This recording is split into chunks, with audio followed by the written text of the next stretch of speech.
Another chance for thunderstorms today. I'll walk you through the timeline and let you know if you'll see any severe storms. New search warrants. More information about the woman accused of shooting 2 attorneys in downtown Raleigh. What we're learning about her past and the additional threat she's accused of making. Permit denied. Plans for a proposed asphalt plant in Wake County are derailed after community opposition. The concerns that led to local leaders putting a stop to any development. Well, we have plenty of other stories that we're following at the 6 o'clock hour here as you're joining us this Wednesday on WRAL News. We're happy to have you here with us. I'm Chris Lovingood. And I'm Renee Chu. Happy to have you here, but not so happy about the humidity. It is ridiculously moist out there right now. And Elizabeth, but all that moisture in the air, that's going to fuel up the chance for some showers and storms. What about our severe risk? So we do finally have a severe weather threat. We really haven't seen that much in the last few days. It's mainly going to be up near the Virginia line as we have a wave that comes through. That's going to be late this evening before we'll have that threat. And a level 1 risk means that just a few of the storms could produce some wind damage. So this is not going to be a widespread threat for us today. We have the chance of a few isolated showers this morning, and then we'll be watching that line of thunderstorms. This is 9 a.m. By the time we get closer to lunchtime, we could see a few of these storms popping up across our area and then drifting southward as we head through the afternoon and evening. So another good chance for some showers and storms today. We may not see quite as much coverage as we did yesterday, but that small chance this morning, and then a better chance mid to late afternoon. We take a look at Durham right now, and it has a pretty dramatic sky, doesn't it? Look at those gray clouds. Our temperature is warm at 72 and our dew point way up at 70, so it's a very sticky start this morning. And it'll be hot this afternoon with upper 80s, and that humidity lingers, of course, with that chance of showers and thunderstorms. The chance continues. It does. We do see a nice drop in our humidity a little later in the week. I'll show you why coming up. Ken? Elizabeth, at 6:01, let's head outside, give you a live look at I-40 Carytown Boulevard. A rather quiet start to your morning commute. You can see traffic is flowing at a nice steady clip in all directions, and that's what we're seeing on all of our major routes heading into the Raleigh-Wake County area. You're coming in from Apex, you're coming on I-40 eastbound from Durham and all points west. You're coming in from Wake Forest, all delay-free at this hour. You're getting ready to head into the car. Tune us in on the radio, 101.5 HD3. New search warrants reveal the woman accused of shooting 2 Wake County attorneys in downtown Raleigh is also accused of threatening to shoot at a medical facility. Gwendolyn White had her first court appearance at the Wake County Justice Center yesterday. Warrants do not say when the threat against the medical facility happened, and documents show that officers believe White is experiencing a severe mental health crisis. The warrants outlined items that were taken during a search, including 2 rifles, CDs, flash drives, photos, and more. White's mental health was called into question during her hearing yesterday as attorneys discussed a competency exam for her. If convicted, she could face up to 65 years in prison. Her next court date is scheduled for June 15th. It is a big day for soccer in the Triangle. Legends of the sport and celebrities from around the world will kick off the 4th year of the soccer tournament in Cary. And it's always exciting for every year when so many people come here to see this. WRAL's Ali Kadabar is inside WakeMed Soccer Park in Cary, where all the action is going to happen. Ali, fans and players will be behind you in just a couple hours. Oh yeah, Chris, there's a lot of excitement in the air, and within the next 2 hours, we're going to see fans in the stands and then players on the pitches here. 2,000 athletes will play in this global 7v7 soccer tournament. Now, it starts today with the men's teams. One of those teams is Dreamville FC, which is started this year by Fayetteville native J. Cole. They will be one of the first to play this morning at 9:30. The 16 women's teams will start competing tomorrow, and this year there's a new mixed tournament. TST is also offering an ultimate fan experience with meet and greets, food, games, and of course, a spot near the action. Players say they're excited to see the support grow even more this year.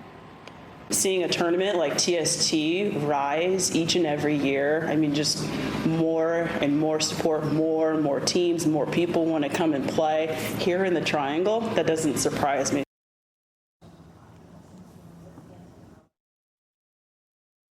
Look at this map here. Chatham Street is going to be busy today through Monday. Best ways to go around the congestion: Chapel Hill Road, Carytown Boulevard, and Wade Avenue. Now, this is just the start of the excitement in the soccer world. Fox 50 is going to be airing FIFA World Cup starting June 11th.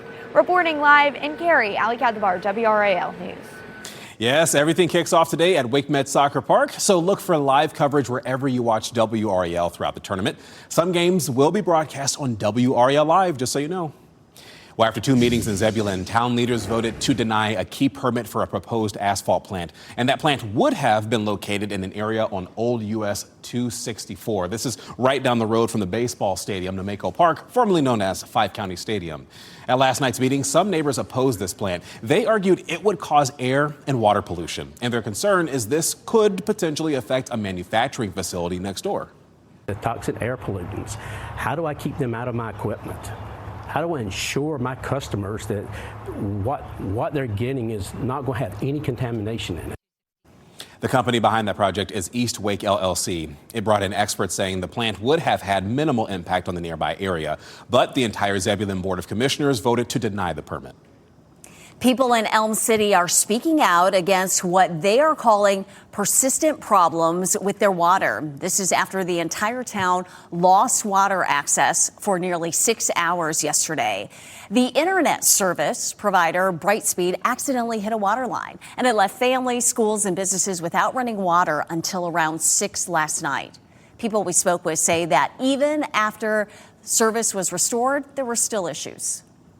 My sink is black. Well, I've just let the water run so I can tell when the water is back on. The pressure is extremely low and the water is black. It's black. So I may go out into the country and stay with my parents if the water doesn't get right in a couple of hours because I have to get up early and go to work. This is not the first time WRAL has covered water issues in Elm City. Back in 2024, we reported the town received 6 water quality violations in 6 months. One commissioner told WRAL the town currently has grants underway to help address the problems it's facing. Brightspeed says it is looking into how the water line was hit and says it will release a statement at an appropriate time. Well, teams have called off the search for a missing swimmer on the coast. Jared Wheeler was last seen in the ocean near Figure 8 Island. He was wearing brown swim trunks, and deputies and the Coast Guard searched the waters as far as Surf City, but they said they just couldn't find him. UNC Wilmington's women's basketball coach is recovering after nearly drowning while saving her nephew. This happened last week at Wrightsville Beach during a family outing. Nicole Woods says a wave sent her nephew underwater. She rushed in to save him, and then the two were caught in a rip current. A rescue team eventually pulled Woods and her nephew out of the ocean onto the shore, but she wasn't breathing. Coach Woods was then taken to the hospital. She has since been released. I'm Laura Levine here in the WRAL Live Center this morning. A skydiver was killed after a mid-air collision that happened near Seattle. This all coming from NBC News and the NBC station in this area reporting the mid-air collision. Another skydiver was seriously injured. Now, experienced parachutists Randy Hubbs and Nicole Klein, they've been identified, were part of an 11-person jump on Sunday in Ritzville, again about 180 miles east of Seattle. At approximately 1,000 feet above the ground and with neither jumper aware of the other person's position, the two parachutes came into contact, according to the West Plains Skydiving. The impact left Hubbs incapacitated and no longer in control of his parachute. He was found dead at the scene, and the other skydiver, Nicole Klein, suffered injuries. So, of course, this is something that we continue to follow, a very sad situation coming out of Seattle. Awful. Hopefully the surviving skydiver will recover. Thank you, Laura. Well, tonight the Carolina Hurricanes continue their quest for the Cup. The Canes are in Montreal tonight for Game 4 of the Eastern Conference Final against the Canadiens. Carolina is up 2-1 in the series thanks to back-to-back overtime wins in Games 2 and 3. Andrei Svechnikov was the overtime hero in Game 3, and the Hurricanes have won 10 of the 11 games they have played since the start of the playoffs. For head coach Rod Brindamore, he says it's all about playing their brand of hockey and playing together as a team. When I say they're mature in the way they play, it's playing for the team. Like it's okay. I mean, I could maybe go for that, and maybe I get a break, but it's not quite the right time to do it, and so we don't. Or that's maturity in your game, understanding that, and we got a lot of really high-end players that I think play that way. The winner of this series will face the Vegas Golden Knights in the Stanley Cup Final. Puck drop for that for tonight is at 8. Happening today, another chance for people to learn more about the proposed takeover of WakeMed by Atrium Health. Hospital officials are hosting another listening session tonight about the deal. People can ask questions and raise concerns about the agreement. Tonight's session will be at WakeMed Cary Hospital Conference Center on Kildare Farm Road. It starts at 6 p.m. Now, the final listening session will be tomorrow night in Raleigh. Also happening today, Durham City Council will be talking about the newest budget proposal during its work session. This new proposal from the city manager does not include an increase in property taxes. It does include the elimination of 9 positions and a decrease in the city's operating budget. A public hearing on the budget is scheduled for June 1st.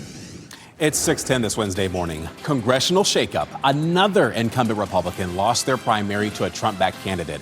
An update on the U.S. Senate race in Texas getting national attention. And James Comey trial. The former director of the FBI will be in court this fall, accused of threatening President Trump. The details on the trial that will take place right here in North Carolina. And more chances for rain today. Just a slim chance this morning, but another round of storms is likely late today. We'll walk through the timeline coming up. As you get into your car, tune to WRAL News Plus on your radio. In Raleigh on 99.3 FM. In Durham, 96.5 FM. And everywhere on 101.5 HD3.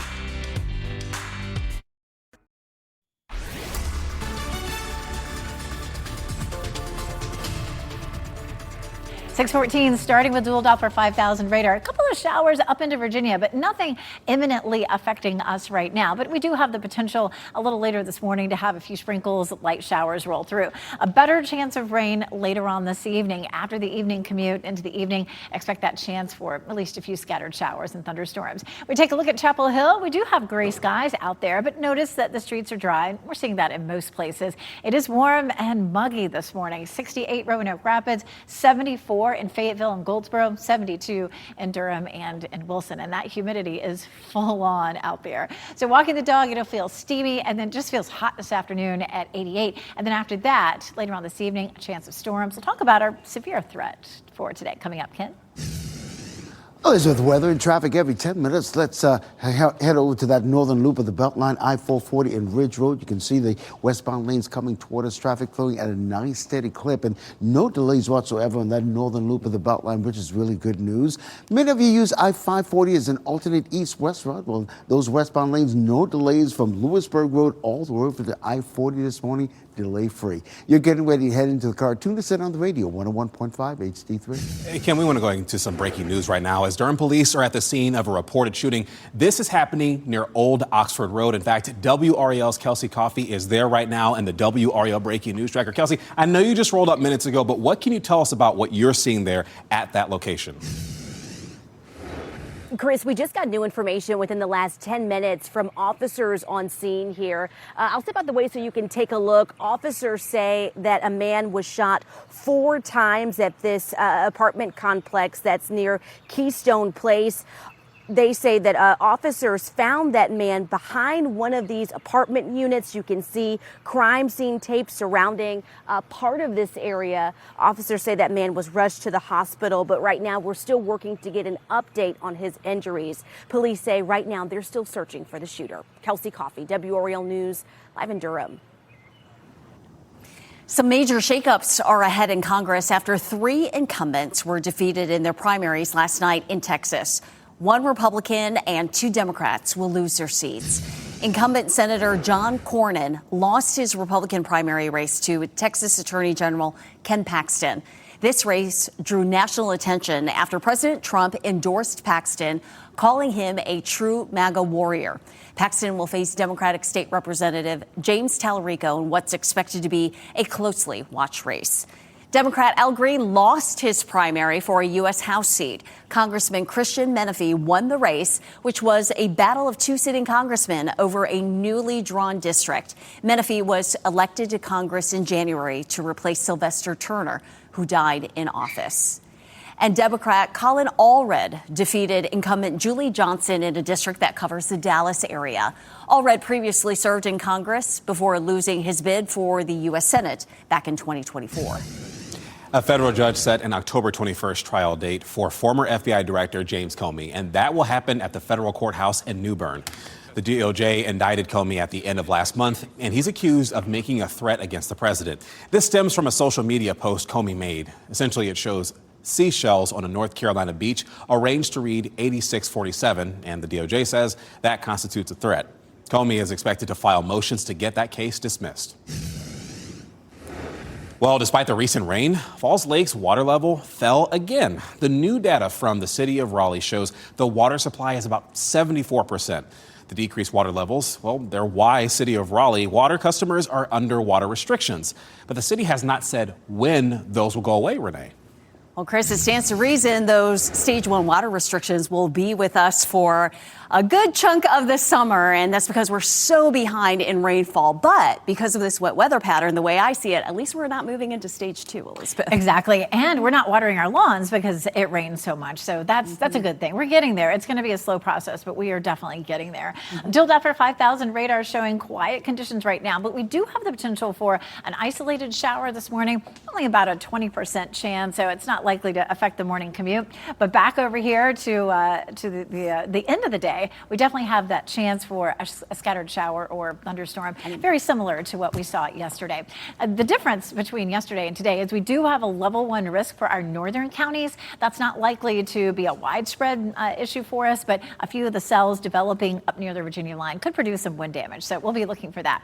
Futurecast showing the potential for just a stray sprinkle this morning, and then a few breaks in the clouds. And then later on this afternoon and evening, we have that band of some scattered storms that comes through. Likely fewer storms than we saw yesterday, but still certainly worth a mention. And then for Thursday, later in the afternoon, we'll have a band of rain that develops. And then behind it, here comes the cool air. Big changes for us starting Thursday night into Friday and Saturday.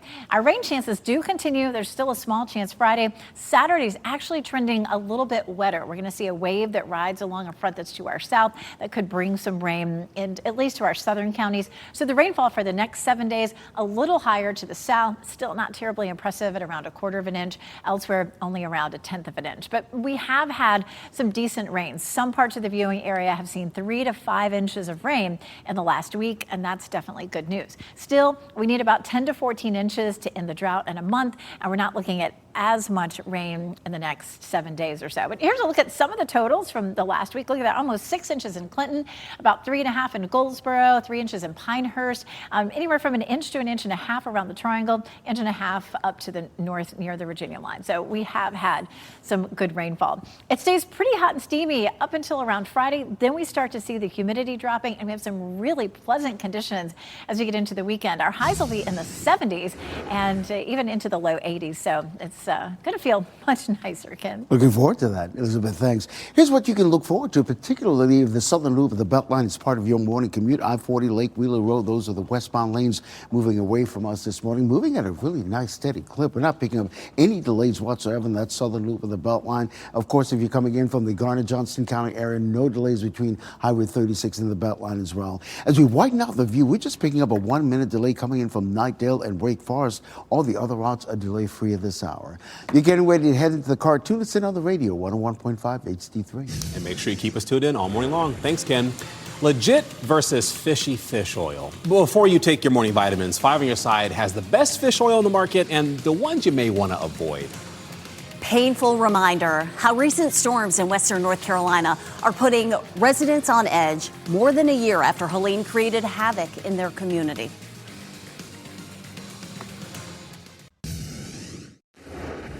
Parts of western North Carolina are dealing with significant road damage because of recent flooding. I mean, look at this video right here.